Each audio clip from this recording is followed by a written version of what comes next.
Wonderful. All right, thank you very much. Now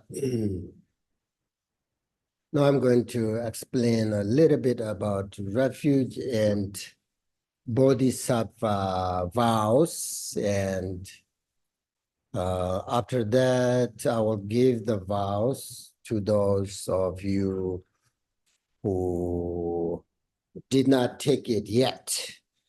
Also, those people who already have it, it is important, as I said, Paltrul Rinpoche's tradition, like every morning people renew the bodhisattva vows and refuge vows, right? So renew the vows, very important.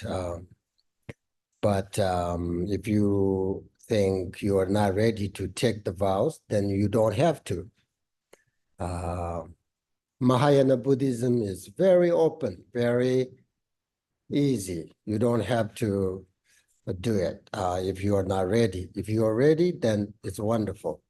So just think about that.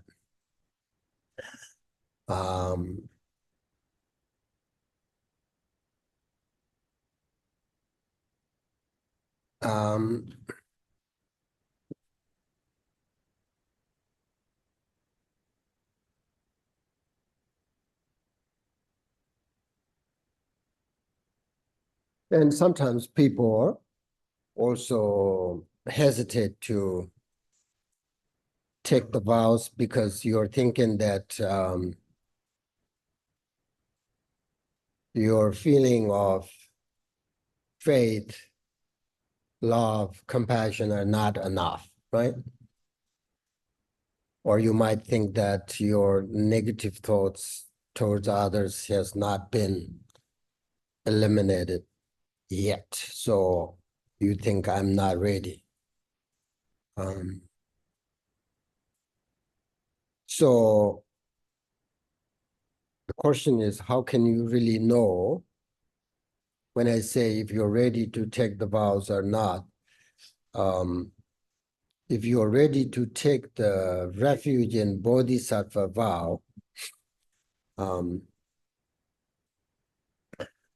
usually the teachers say if you recognize the benefit of taking these vows, if you have a confidence to practice refuge and bodhicitta, if you consider how to develop your faith and bodhicitta, all this make you ready to take the vows, right? It's because the vow helps protect you from harming others, basically, right? And improves your faith in bodhicitta. That's all about vows.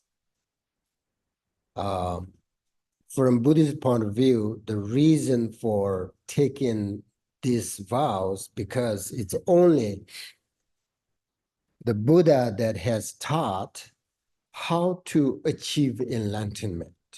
Only Buddha has taught how to achieve enlightenment. Adisha, the Kadamba master, says, if we want to make progress towards enlightenment that we are wishing to achieve, then we have to take these vows.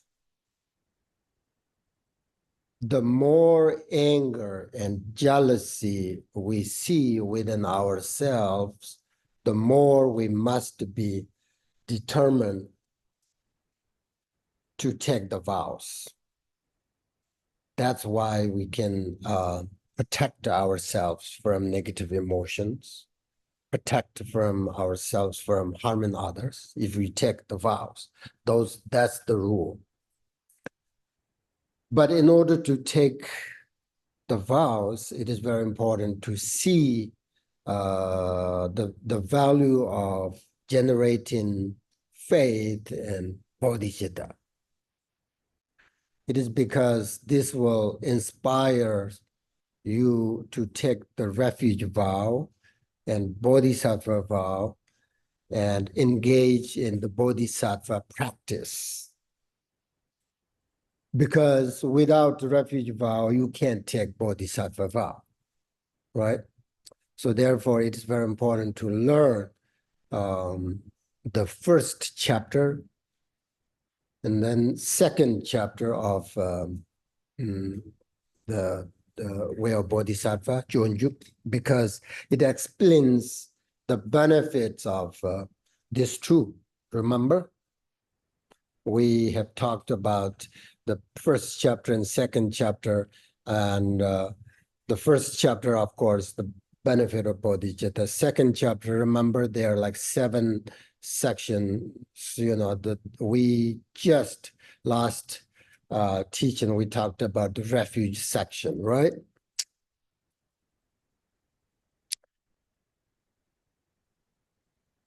So this Chodjug, this text, Shandadewa, explains the benefit of these 2 vows and how important these 2 vows, take these 2 vows, if you want to practice Buddhism. And I think especially no other text, offers a better explanation of the benefit of bodhicitta than the Bodhicharya Avatara. So it is really important to understand the benefit of faith and bodhicitta in order to take the refuge in bodhisattva vows. Because a refuge vow is nothing other than your faith.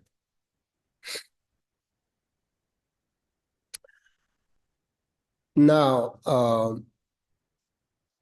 what would be the preparation for this, take refuge in bodhisattva vow?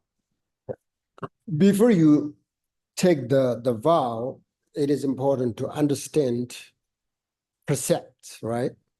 The rules. I will tell you those, and then you will see whether you're ready to take it or not. If not, you don't have to, don't worry. And then one day you can. So a refuge vow, there are 3 precepts, right, for the refuge vows. Having taken refuge in the Buddha, one should no longer take refuge in worldly attainments. Having taken refuge in the Dharma, one should no longer harm any sentient beings. And having taken refuge in the Sangha, one should no longer associate with negative individuals. There are more, but these are the main precepts, okay? And then there are 2 precepts that are very important to understand, and you must keep these precepts in your mind once you take the bodhisattva vows, right? So first precept you need to keep in your mind is, this is bodhisattva vows, right? Not to reject any beings from your mind. Okay? It means if someone make you suffer or uncomfortable, whatever, and you then consider this person as your enemy. So you think from now on, I will do nothing for this person, even if I will have the capacity to help this person and this person needs my help. I'm not going to help this person at all. Nothing to do with this person. If you think like that, then you reject this person from your mind forever and completely. That means you have broken the bodhisattva vow, because you have taken the commitment to attain liberation to help all sentient beings, right? That's your commitment. If you want to reach enlightenment, this is your commitment. Otherwise, what is point to attain enlightenment? When you attain enlightenment, I'm going to help all sentient beings, right? You never say, like, when I reach enlightenment, I'm going to help this person, that person, my family, this and this. That's bias. That's not like equanimity, right? So your commitment is, if you want to reach enlightenment, the purpose of that, I want to help all sentient beings whenever I can, right? So if you reject this person in your mind completely, that means no vow, no bodhisattva vow. I mean, still you have refuge vows, but not bodhisattva vow.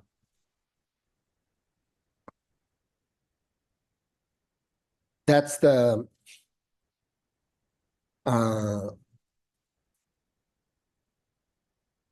bodhisattva vow, one important, right? But it doesn't mean that you cannot get angry once you take bodhisattva vows. You can get angry, you can say whatever you want.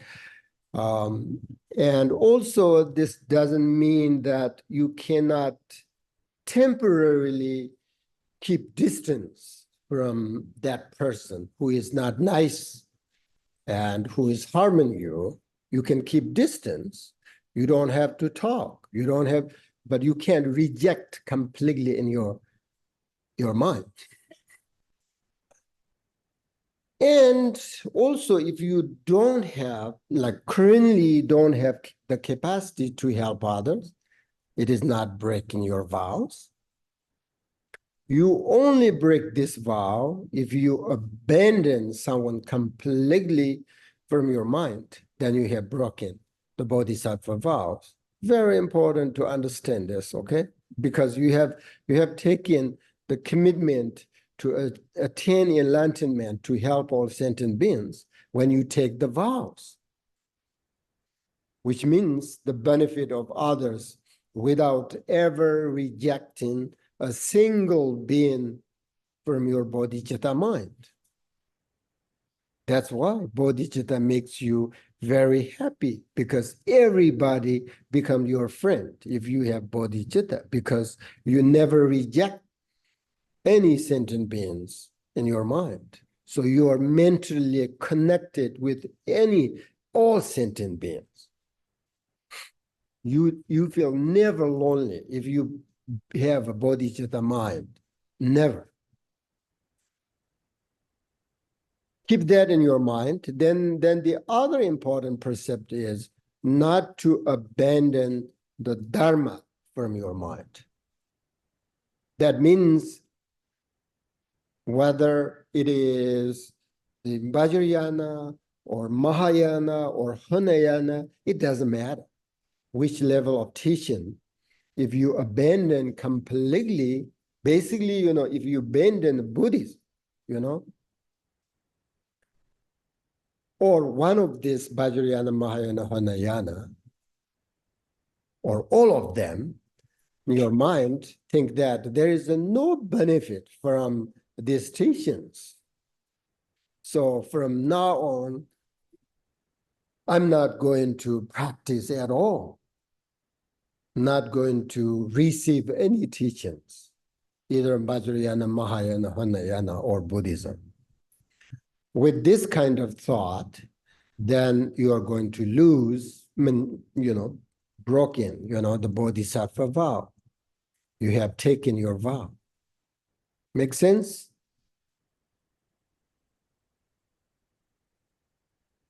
So then you don't have the bodhisattva vow anymore at that point.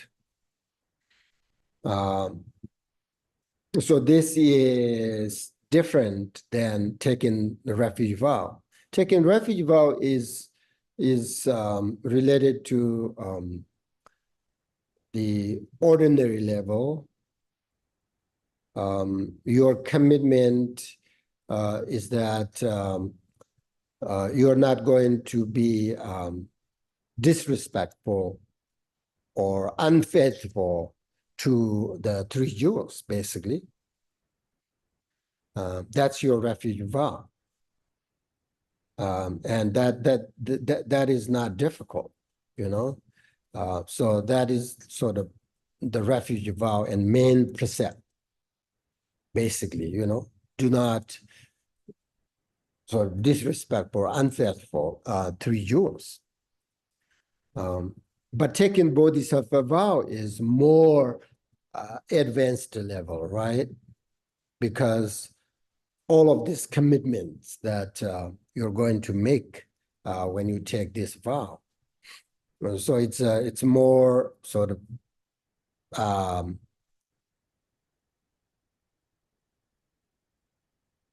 advanced level and more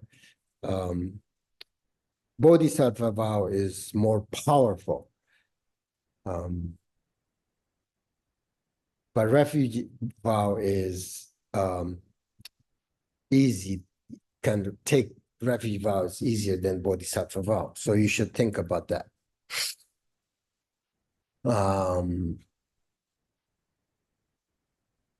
And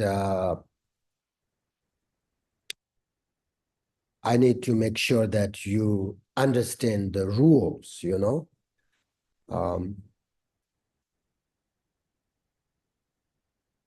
That is my responsibility.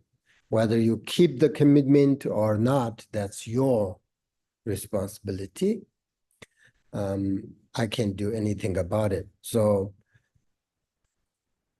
we are going to take break before you take the vow, right? So let you know if you have any questions about the vows before you take it. So there are some new students want to take refuge vows, and we'll do that after the lunch, okay? Now, another thing you should understand then is you can take the bodhisattva vow in front of a statue or image of Buddhas and bodhisattvas without anyone actually present. The vow has the same capacity, same validity, whether or not it is taken the presence of a teacher or whatever, bodhisattva vow. However, it is better, my teachers say, take the vow in front of a teacher because the teacher can explain everything about the vows, right? If you take the bodhisattva vow in front of image or whatever, they don't, you will not receive explanations what the rules and vows and all that. So that's a different, you know. So that you don't make any mistakes, right? Once you understand the vows. But the different, when you renew the vow every day, once you take the vow, this is not rule. You don't have to like if you don't renew bodhisattva vow every day, that doesn't mean you break your bodhisattva vow. But it's better like renew bodhisattva vow every day because then you remember your commitment and your bodhisattva vow.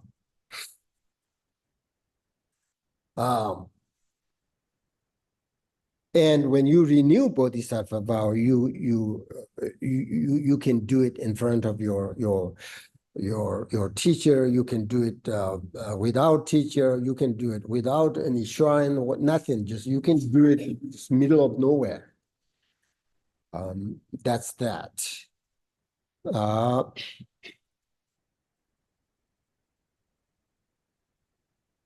Now, if you think who may take this vow, first, you must take refuge in the three jewels, because the refuge vow is the foundation of all the vows. So without refuge vows, you cannot take bodhisattva, you cannot any empowerment, any other vows. So the refuge vow is the first step and foundation of all the vows. Second, you must belong to the Mahayana practitioner. Take bodhisattva vow, which is understanding the benefit of bodhicitta, right? And having the aspiration to practice bodhicitta. That's second. That's why 2 years I teach and explain the benefit of bodhicitta. If you're not ready now, then when, I don't know, right? So you really know the benefit of bodhicitta. That's second, because if you take bodhisattva vow without understanding the benefit of bodhicitta, then your bodhisattva vow is not so stable. And then third, you must keep the important precepts of the bodhisattva vows and the refuge vows, which I just mentioned above, right? 3 precepts, refuge vow. Well, basically one, just do not disrespectful or unfaithful 3 jewels. That's the main precept. Bodhisattva 2, main precept. Not reject any sentient beings, not reject Dharma teachings. Now, that is the who take these vows. That kind of person, can take this vow. Now, what is bodhisattva? Refuge, but what is bodhisattva vow? Bodhisattva vow is the commitment to take the Mahayana path. It is commitment to put the Mahayana teachings into your daily practice, meditation. It is the commitment to learn to be patient with yourself, with others. It is a commitment to not harm any other beings, include animals, any other beings, as much as possible. It is also the commitment to lead others to happiness, to liberation, to liberate them from suffering. That's your commitment. So taking the bodhisattva vow is a commitment based on the realization of the suffering of all sentient beings. And secondly, taking action to achieve freedom from suffering for sentient beings, just as the Buddhas of the past, when they were still ordinary beings. They made, if you read the biography about the Buddha Shakyamuni himself, you will understand how he took the bodhisattva vow, right? So they made this kind of commitment to attain enlightenment for benefiting all sentient beings. In Buddhism, Mahayana, Buddhism, there are 2 things. Like one is you just try to help other sentient beings based on your capacity, no matter whatever your capacity is. Then you just engaged with like society and people like that. You try to help them, try to make them happy like that. The other one is you go on a retreat like Milarepa, first to just focus on yourself and develop your capacity first. Take your time, meditate. Once you have the capacity, I mean, sentient beings are limitless, right? No beginning, no end. So you have a chance to help others. So there are two ways you can practice Buddhism. So bodhisattva vow,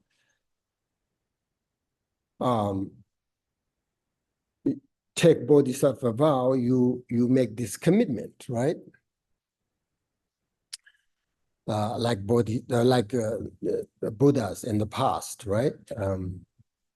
Just as they have continued on the path, the bodhisattva, right? Accumulation path and all this, practicing the six paramatas, just as they have attained enlightenment, in the same way, and following their example, we also will follow their paths and achieve liberation for the benefit of all sentient beings. You see, that is the commitment. That is what the Bodhisattva vow is all about. Okay? It's because, as I said, to take the vow help us improve our compassion and wisdom and protect us from harming others. Because the more selfishness we see within ourselves, the more we must be determined to take the Bodhisattva vow and remember the commitment and practice Bodhicitta. That's why it can protect us from negative, from harming others, bring happiness into our life, into others' life. That's why we take the Bodhisattva vow. Do you understand? Clear? Wonderful. Now, I will tell you what Bodhisattva vow. Now, what is the meaning of Bodhisattva vow? We say Bodhisattva vow in Tibetan, Shang Chip Sim, right? Shang Chip Sim Dum, 3 words. Shang Chip Sim Dum in Tibetan. Shang Chip means bodhi, right? Bodhi. Shang Chip means bodhi or awakening in your language, awakening. And it has 2 different meanings. First, Shang Chip in Tibetan. Shang Chip. Shang means purified. What is purified? Purified, 2 different kinds of mental obscurations, afflictive obscurations, and we call it shibshidapa, cognitive obscurations. Okay, the first obscuration is an obstacle for our enlightenment, referring to all our disturbing emotions.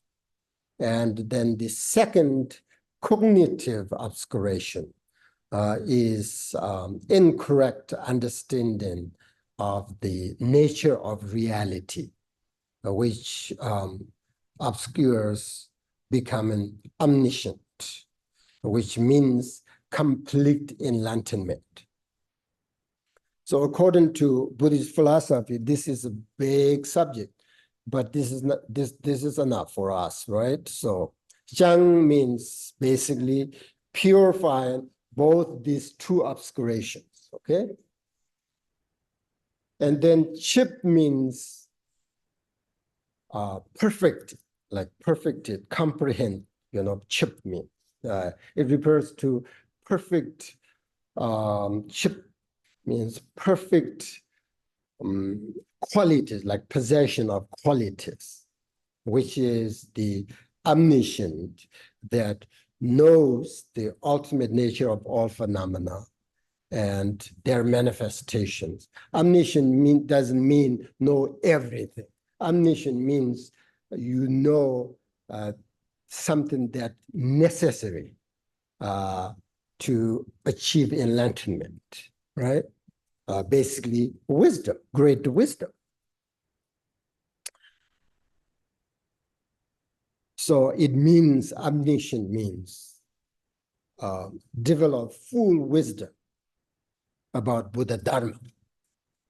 And that's Shangchip, okay? Then Sim is easy, mind, right? The mind is the foundation of obtaining the qualities of awakening. And then Dum means vow, right? It means that I said all this commitment or the permits to attain enlightenment, right? So therefore, bodhisattva vow is the permits to awakened mind, or the permits to lead your mind to awakening. The motivation of this permits is liberating all beings from suffering. If the mind has a bodhicitta vow, bodhisattva vow, then the body and speech will also spontaneously adopt positive conduct and will diminish negative acts naturally, right? So that's why sim, dum. Sim means mind, dum means a vow. You make a commitment, right? That's why your commitment is important, okay? That's the Shangchip Sim Dum, the meaning of the Bodhisattva vows, the word by word. Now I will tell you how to take the Bodhisattva vows. Generally speaking, there are two different kinds of ceremonies for taking the Bodhisattva vow according to Mahayana tradition, which is according to Tokmit Asanga and according to Nagarjuna, right? Nagarjuna and Asanga. So the first, according to the tradition of Asanga, the Bodhisattva vow, the vow of Bodhicitta, and aspiration and action are taken separately, according to Asanga's tradition. You take first the aspiration bodhisattva vow, and then you don't have to take the action bodhisattva vow. You can take separately.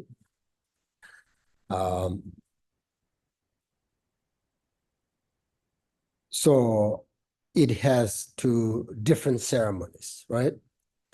And then the tradition of the Nagarjuna, Buddhist philosopher, the vows, bodhicitta, in aspiration and action are taken together, right? Do you understand? Aspiration, we have aspiration bodhicitta, action bodhicitta, right? Two vows, two commitments.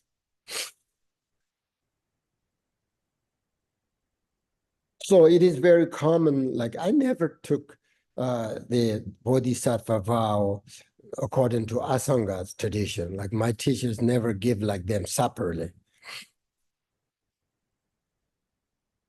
Because you don't have to, right? So if you are ready to take bodhisattva vows, then it doesn't matter. You can take both aspiration, action, bodhicitta vows together, one ceremony, So today we're going to use the ceremony for taking bodhisattva vow and the tradition of profound, they call profound view of Nagarjuna.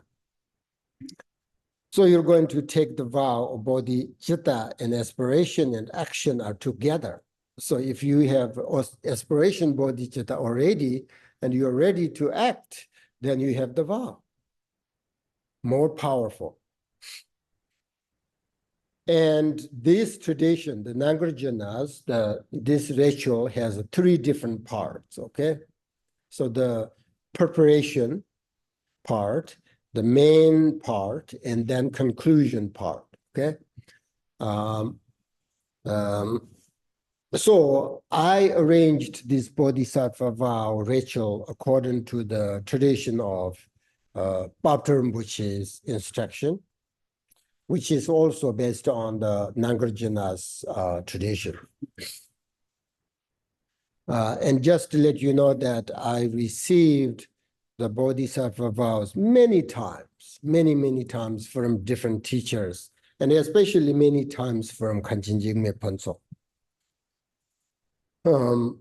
Because that's your lineage. Once you receive the vows, you are belong to this lineage.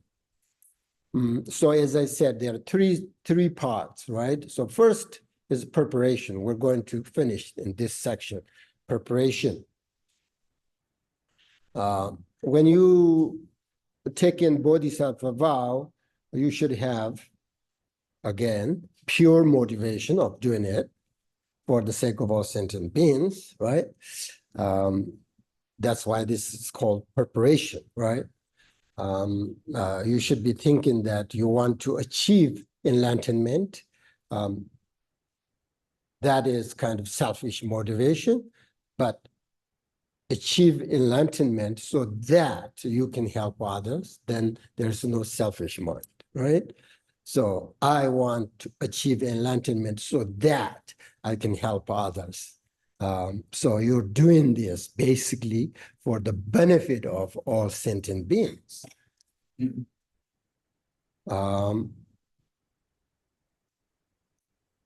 So the preparation for taking the Bodhisattva vow is really to know how to develop Bodhicitta itself.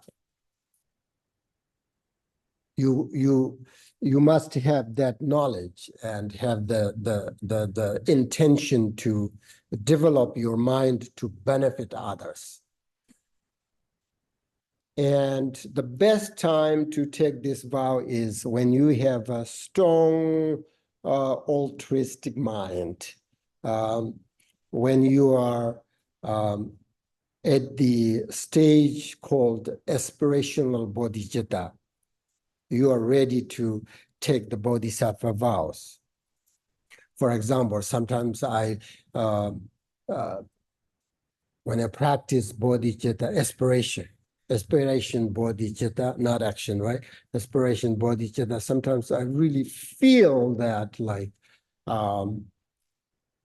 deep down, like deeply, I feel all these sentient beings and like, I wish I can do something right now. At that moment, you should take the vow.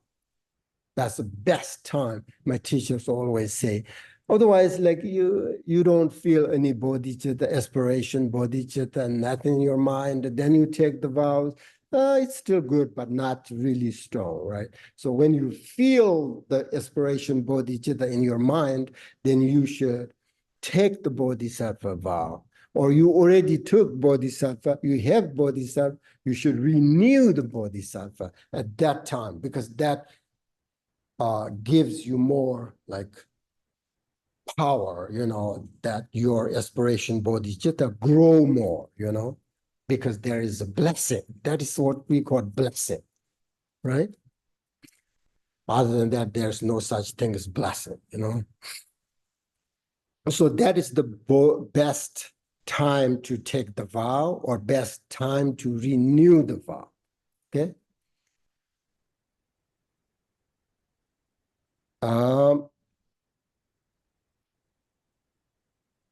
So actually there are two main reasons to take this vow.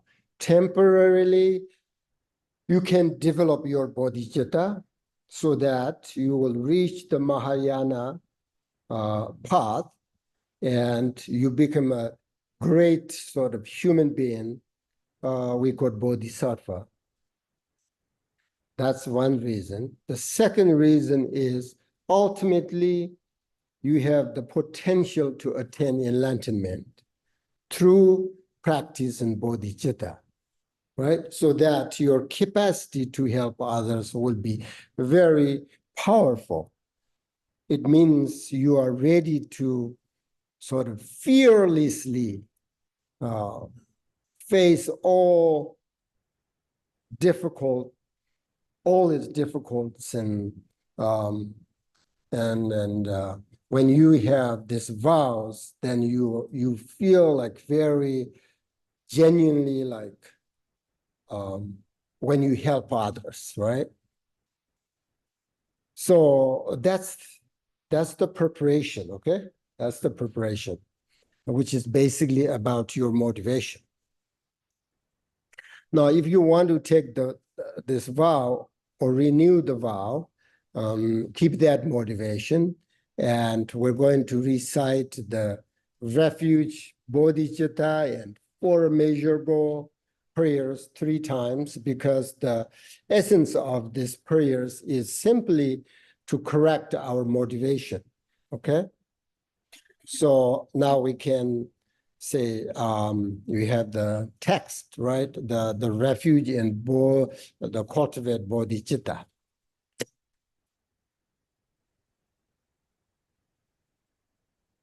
Three times. Sorry. Page what? Got it? Okay, ready. The Buddha, Dharma, and assembly, I take refuge until enlightenment is achieved, and the part of my generosity and other virtuous acts lead to Buddhahood for the benefit of all beings. The Buddha, Dharma, and Supreme Assembly, I take refuge until enlightenment is achieved. The merit of my generosity and other virtuous acts lead to Buddhahood for the benefit of all beings. The Buddha, Dharma, and Supreme Assembly, I take refuge until enlightenment is achieved. May the merit of my generosity and other virtuous acts lead to Buddhahood for the benefit of all beings. Sentient beings, Happiness and the causes of happiness. May they be free from suffering and the causes of suffering. May they be from the sublime bliss that is free from suffering. May they remain in a state of equanimity, free from attachment and aversion to those near and far.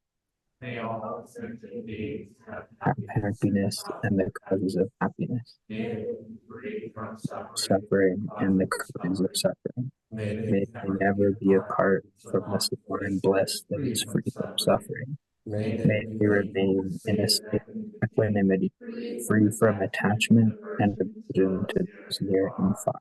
May May all all sentient beings have happiness and the causes of happiness. May they be free from suffering and the causes of suffering. May they never be apart from the sublime bliss that is free from suffering. May they remain in a state of equanimity, free from attachment and aversion to those near and far. Okay, next we have the bodhicitta supplication prayer. In this prayer, we are making a request to the teachers who gives us the bodhisattva vows. So we say this bodhisattva supplication prayer, bodhicitta, 1 time. grant your blessings so that with the wisdom realizing the equality of self and others, all realistic beings ourselves and objects may break through. Our own and others' welfare may be accomplished spontaneously, and that we may perfect the free mind of Bodhisattva. All right, now we have the preciousness, general benefit of bodhicitta, specific benefit of bodhicitta, and then the preciousness of those who have a bodhicitta mind, right? So we're going to, I'm not going to explain because we're run of time. So we can say this prayer first 1 time, these 3 prayers, general benefit of bodhicitta, start right there. Contemplating wisely throughout the ages, the mighty Buddhas have seen its great benefit. But it helps on the multitude of beings, easily gain the highest states of bliss. The Bodhicitta informed at that moment, even those who suffer chained in prisons of samsara are called children of the Buddhas, revered by all the worthy gods in human time. Understand that briefly stated, Bodhicitta has two aspects: the body aspiring to awaken, and Bodhicitta that's enacted. Just as one understands the difference between integral and setting out upon a journey, so God to understand these two, recognizing their difference and the core.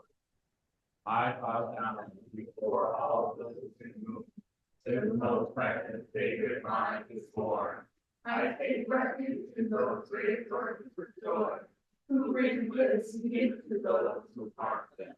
All right, now the next we have the seventh branch for taking refuge in bodhisattva vows. So we're going to, again, probably you understand the meaning of the seven branch offerings. So we'll say the prayers here, one after another. Thank you. In order that I might adopt this precious jewel of mine, I will make the most excellent of offerings to the Buddhas, to the sacred Dharma, that most rare and flawless jewel, and to the living children who follow these ornaments, multiplying my body as many times as there are. In the universe, I prostrate and bow before the Buddhas of the past, present, and future, the Dharma and Supreme Son. All the misdeeds that the wicked one have done, falls that cling to me from my many mistakes, and all the unbearable crimes I have committed, I openly declare to you the eyes of all the world.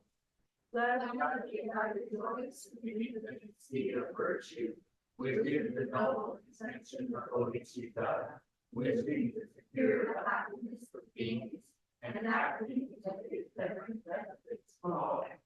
Now, when one my thoughts together pray, to you, the Buddhas of all Buddhas, shine the lamp of Dharma upon us, and we suffer in the darkness. With my thoughts by seven forms, I urge all Buddhas longing for God. Do not leave us lying and all alone, but redeem us from confiscated us. Through whatever virtue I have gained, by all these actions now performed, may the pain of the be cleared away. All right, that is the dedication. And now I think we have no time. Should we recite the second chapter when we come back after lunch? Because, 18, yeah, so that would be like lunch probably at 12 o'clock, right? So yeah, we have to follow their schedule. So we'll done, and when we come back, recite the second chapter, then I will give the vow. And yeah, that's all. Thank you.